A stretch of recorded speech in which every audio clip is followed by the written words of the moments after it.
you move. I like the way you do it. I like the way you do. I like the way you move it. I like the way you move. I like the way you move. I like the way you move. If you want me, want it could bop you bop.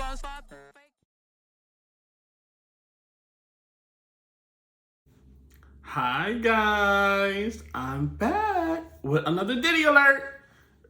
The trial has finally begun. We are here.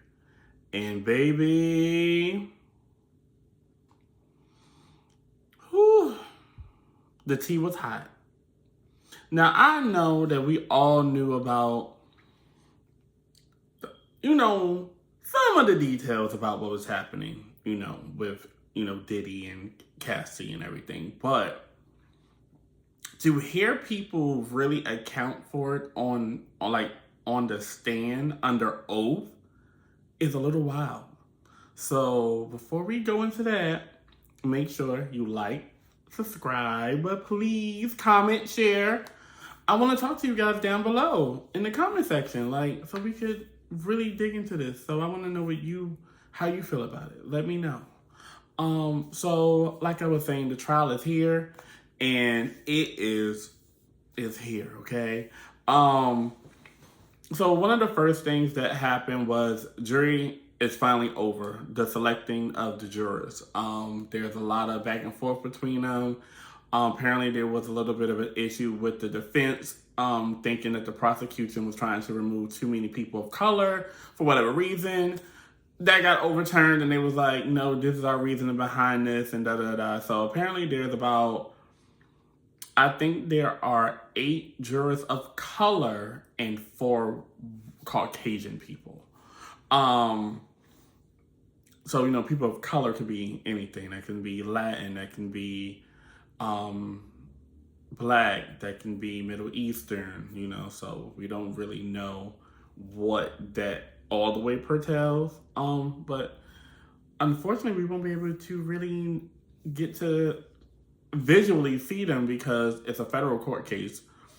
So nothing will be viewed by camera or anything like that. So I did find that out why we have no cameras and everything of that nature. So everything will be done by sketch artists for the entire duration of this trial, which is expected to go until July 4th.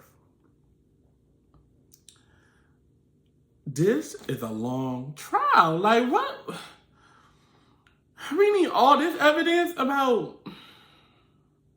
I'm just trying to get into it. I'm just trying to figure it out. I'm trying to find out why it needs to be so long, but who knows? Maybe it's about making sure that all their ducks in a row. Maybe they have planned breaks in between for certain things. Who knows?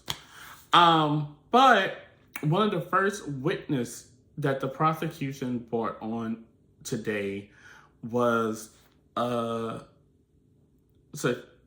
security guard that was at the Intercontinental during the time of that infamous video footage that we have of Diddy and Cassie fighting. He actually recorded it with his camera. Well, with his phone at the time. He recorded it with his camera. Okay. So he wanted to, I guess, share with friends or with his wife or something of that nature, and that's what he did with it. Okay. I would say he should be fired, but he isn't, the hotel isn't there anymore, so it is what it is. But he was just going on to say that he responded to a female in distress. Okay. But he didn't do his job. And he clearly admitted it there because Diddy did not want to call the police. Cassie did not want to call the police. They were both very much, I don't want the police involved. If you do a report, I want this left out of it, this left out of it, that left out of it. And he literally went along with them. So that's why I think the investigation of that situation never went anywhere. So there was a report, but the report was wasn't filled with any details from what I can tell. Or if it was details, it wasn't going to trigger any type of, any type of investigation or anything of that nature. Okay. So he went on to say that they talked. He kind of just let them alone. He's like one more of the lackluster witnesses at the moment because, okay, we know that the video was leaked somehow, some way. Okay, it came from you. Okay, cool beans. All right, perfect. Bye. Whatever. But the next witness that came up was this guy named Daniel Phillip, who alleges that he was with Cassie and Diddy from 2012 to 2014, right? Okay. He was a manager at a male review, in New York. He, I guess, was working one night. The boss came to him and was like, hey, none of the dancers can make it to this bachelorette party. Can you work it for us? And he was like, sure, I'll go. Now, I ain't never met a manager that's a random manager to go work a bachelorette party as the male entertainer. So therefore, you were a part of the male entertainment. And you may have been promoted to manager. But, okay, I'm just putting it out there. I'm just saying. Okay. So he went. The gentleman thought that he was going to work a bachelorette party. Come to find out, it was no one there but Cassie at first, right? Also, he thought. And I guess he was like, oh, she was like, it's just going to be me tonight. Do you mind? He was like, sure, whatever. Then he realizes that Diddy is in the room. But he didn't know it was Diddy at first until Diddy started speaking because Diddy had on a bandana around his face. And he knew it was Diddy by his voice. Come on, Diddy. Diddy, you are probably one of the most known voices in the world because you literally talk over every track that you are a part of. We know what you sound like. You're damn near the voice of the 90s and early 2000s. Okay? Even the songs you wasn't even featured on, you was a producer. You were take that, and Diddy this and Diddy that and whatever, right? Puff Daddy. Like, honestly, like, okay, we know your voice. And then there was a couple of jokes because people were saying, well, Diddy only likes certain guys, which is basically like a dark male with a BBD. I'm not saying BBC because I don't like that word. So, it's going to be a BBD. And apparently this guy was known, he's a male entertainer, so clearly he knows that, right? He has what Diddy's looking for. I'm more than likely sure that this person was selected. Like, come on now. Like, okay, whatever. So, he goes on to tell that they were into, I guess, Diddy and Cassie was into water sports. If you don't know what water sports are, look it up, okay? Ain't my thing, but I can't judge anybody. It is what it is. So apparently when he first started doing it, he, I guess, was doing it wrong. And they both was like, you're doing it wrong. This is not how you do it. You're supposed to do it this way. I guess there's different ways you do water sports with somebody, but whatever. But apparently Cassie began to choke and they kind of was like, okay, kind of over it, like, So I can't believe I'm talking about this I hope YouTube don't try to get me for this. Okay. So after that, they kind of hooked up over the course of 2 years. They were paying him between 700 to 6,000, basically depending on what he, I guess, how he performed.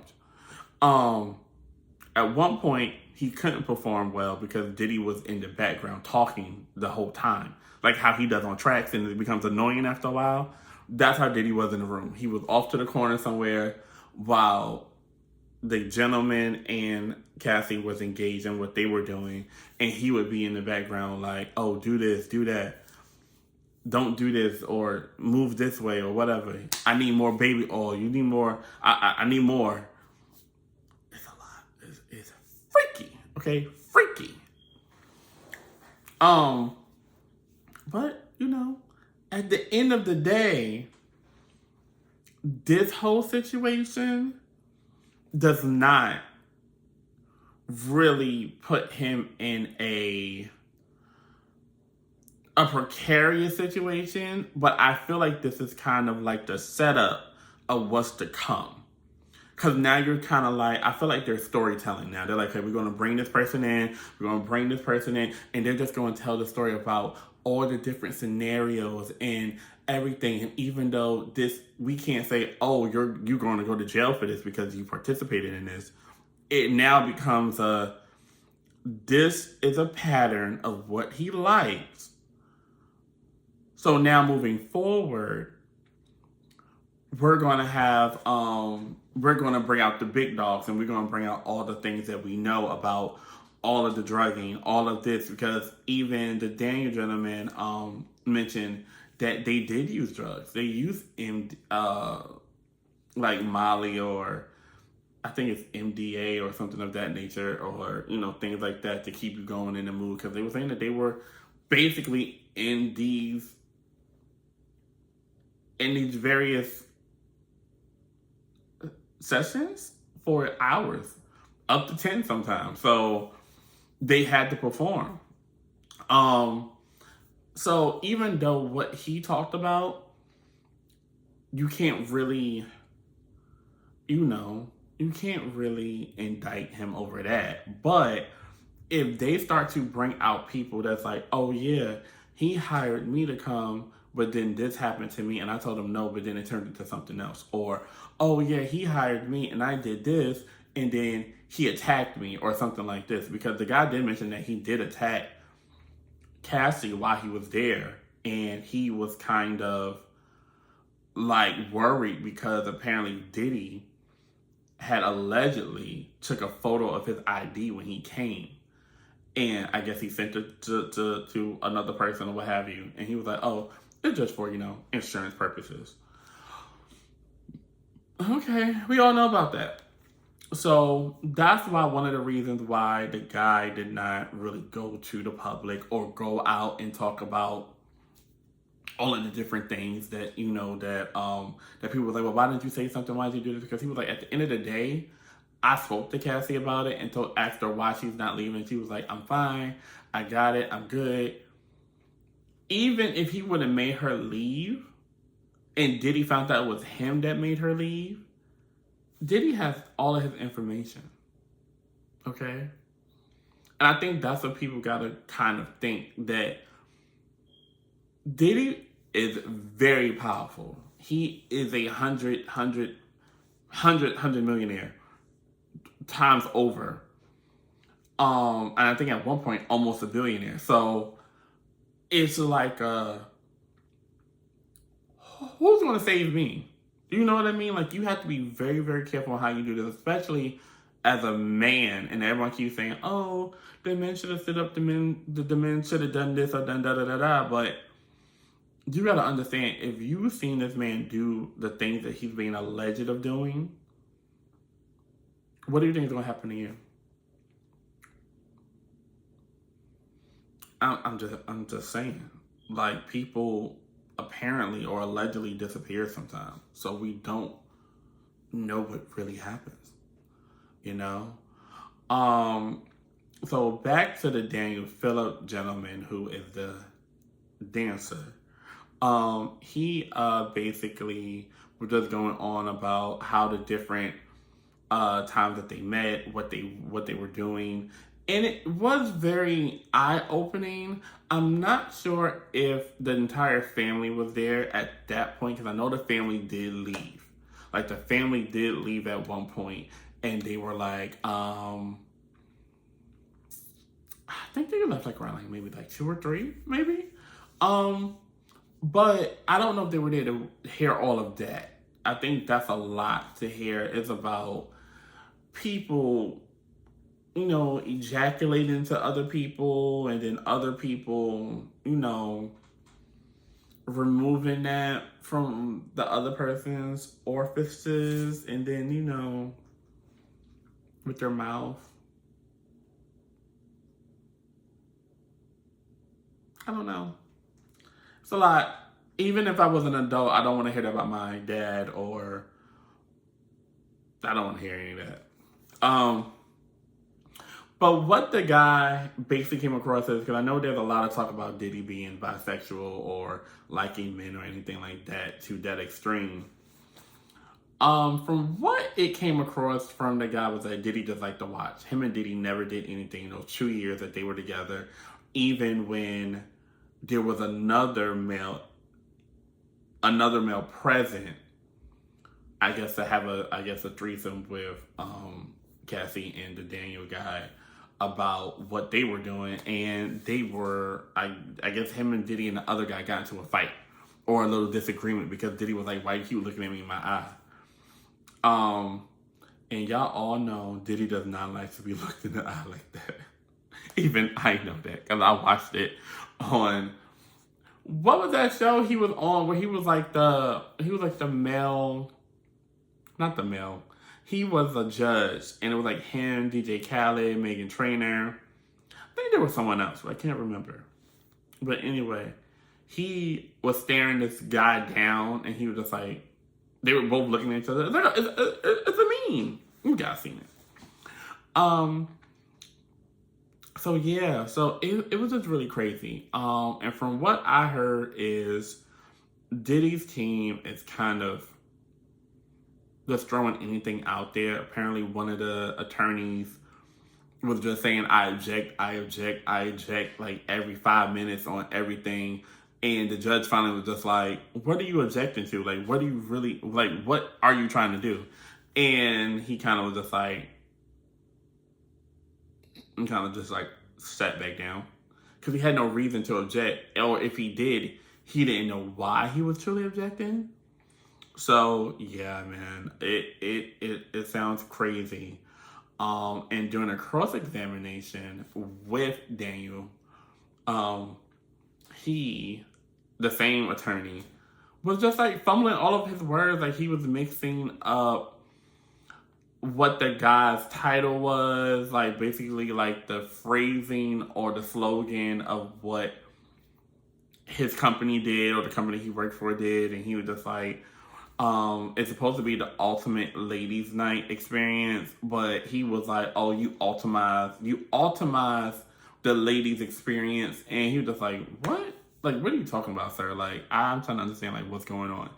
So it was just, like, really funny things that were happening that I kind of felt bad about the Diddy case. And I was just like, maybe, like, I wish he had some better people there, but maybe they holding off to really bring out the big dogs because Diddy has, I think, about 8 attorneys. So it's a lot of people there. So I'm pretty sure they're giving people, you going to do this in the front, you going to do this. We're going to have you come out for this person when they bring out this witness and that person. So I'm pretty sure they have a game plan. Like I said, what the first 2 witnesses kind of talked about, yeah, did Diddy have a DV type of relationship? Yes. We all witnessed it.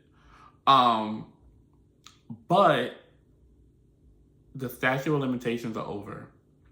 And now it's like she sued him for what she wanted. She's not really going after him for that at the moment. So it's like, okay, it is what it is. Then you have the Daniel Phillip guy who is talking about his escapades with them. But people bring others into their bedrooms all the time. That's not a crime.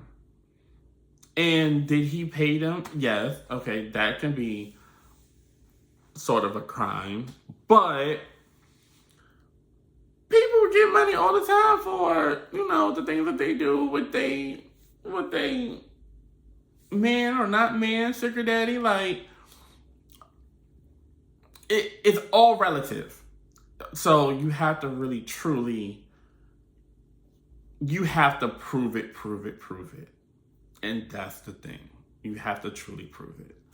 But I'm going to wrap this up because today was a long day, just in general at work. It had nothing to do with the Diddy trial. I just have a lot going on. But please, guys, join me below. Like the video. Share the video. Subscribe. I'm going to try to, my goal is to do this probably every day. That's my goal now. My goal is to do it every day. Monday through Friday. Okay? But it will probably come to fruition, I guess, depending on what is happening in the Diddy trial. Maybe every day it won't be about the Diddy trial. Maybe I'll talk about the Housewives of Atlanta, and how you guys feel about the demise of Portia and Samia. I'm kind of interested in that. I love them as a friend, as friends for a while. And I think it's truly sad when you're friends with someone, or even like a relationship. We don't even gotta be friends, just a relationship in general. When you're in a relationship and it takes the outside world or others around you to really tell you this is not a good thing. Like, you know what I mean? And it happens all the time. Because when you're in it and you have tunnel vision and you have blinders up, so you're only like, this is what I want, you know what I mean? And this is what I see. I know my friend. I don't know y'all like that. This is my friend. So I'm gonna believe my friend. I'm gonna support my friend. And I get it. Like, go 10 toes down for your friend. And I think Samia is a Taurus. So if Samia is a Taurus, like me, she is loyal. And she's going to support that person until basically until she cannot support them anymore. That's what's going to happen. And I think the demise of the relationship was probably during her wedding when Portia did not attend it. And yeah, I think that probably was the beginning. And it probably just kind of it just started growing, especially when the other ladies got involved. And I think it just catapulted and brought up old wounds that sometimes you think are healed. And oh my God, I'm going to a whole nother. All right, y'all. Y'all not getting this out of me because I didn't watch the latest episode. So I need to really watch it before I give y'all a full review. So we might do a little recap of what I just said in another video. If I do anything on Real Housewives of Atlanta, it's not a guarantee. I like the show, but I'm a little late on it. We're like halfway through the season, so maybe we'll do something with the reunion. Who knows? Or if it gets really good,